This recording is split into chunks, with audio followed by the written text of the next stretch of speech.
প্রথমবার কোনো ইউরোপের দলের বিপক্ষে খেলতে যাচ্ছে বাংলাদেশ ফুটবল দল। যদিও বিপক্ষ দলের নাম সান মেরিনো। শোনার পর অনেকেই অবাক হয়েছেন, কারণ বাংলাদেশের ফিফা র্যাঙ্কিংয়ের থেকেও ইউরোপের এই দলটির র্যাঙ্কিং অনেক পিছিয়ে। যেখানে বাংলাদেশের র্যাঙ্কিং 181, সেখানে সান মেরিনোর ফিফা র্যাঙ্কিং 211।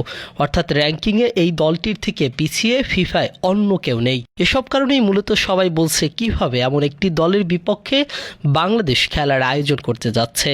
তবে এসব প্রশ্নের মধ্যেও পজিটিভ অনেক বিষয় আছে। চলুন সেসব কি তা একটু মিলিয়ে দেখি।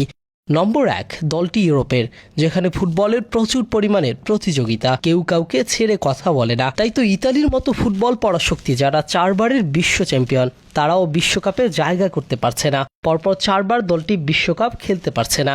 এ থেকেই প্রমাণ হয় যে ইউরোপীয় ফুটবলে আসলে প্রতিযোগিতা কতটা হয়। নম্বর 2, সান মেরিনোর ফিফা র্যাঙ্কিং সবচেয়ে পিছিয়ে। তার কারণও অবশ্য আছে। ইউরোপের সবচেয়ে কম শক্তিশালী এই দলটি খেলে ইউরোপের সেরা সেরা দলগুলোর বিপক্ষে, যেমন England, Austria, Germany, Greece, Portugal কিংবা স্পেনের মতো দলের বিপক্ষে। সেখানে এমন বিশ্ব চ্যাম্পিয়ন দলগুলোর বিপক্ষে বড় ব্যবধানে হারাটাই স্বাভাবিক। তাই তো সান মেরিনোর নামের পাশে গত 2 বছরে কোনো জয় নেই। শেষ জয়টি লিখটেনস্টাইনের বিপক্ষে, যা ছিল ন্যাশনস লিগের গ্রুপ স্টেজের ম্যাচে।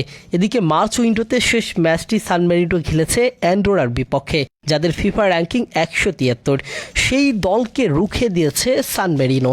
এসব দিক থেকে বলাই যায় এই দলটির আছে সবচেয়ে বড় বড় দলের বিপক্ষে খেলার অভিজ্ঞতা, যা নেই বাংলাদেশের। তাই তো র্যাঙ্কিংয়ে পিছিয়ে থাকলেও এই ম্যাচ থেকে অনেক কিছু শিখতে পারবেন হামজা, জামাল ভুঁইয়ারা। এমনকি ম্যাচটিও বাংলাদেশের জন্য হবে বেশ কঠিন। এরই মাঝে বাংলাদেশ বনাম সান মেরিনোর এই ম্যাচটির দিনক্ষণও ঠিক হয়ে গেছে। জুনের ফিফা উইন্ডোতে ইউরোপের এই দেশটিতে গিয়ে খেলবে বাংলাদেশ। ম্যাচটি হবে 5 জুন। বলাই যায় ইউরোপের এই দলটির বিপক্ষে ভালো কিছু নিয়েই দেশে ফিরবে বাংলাদেশ ফুটবল দল।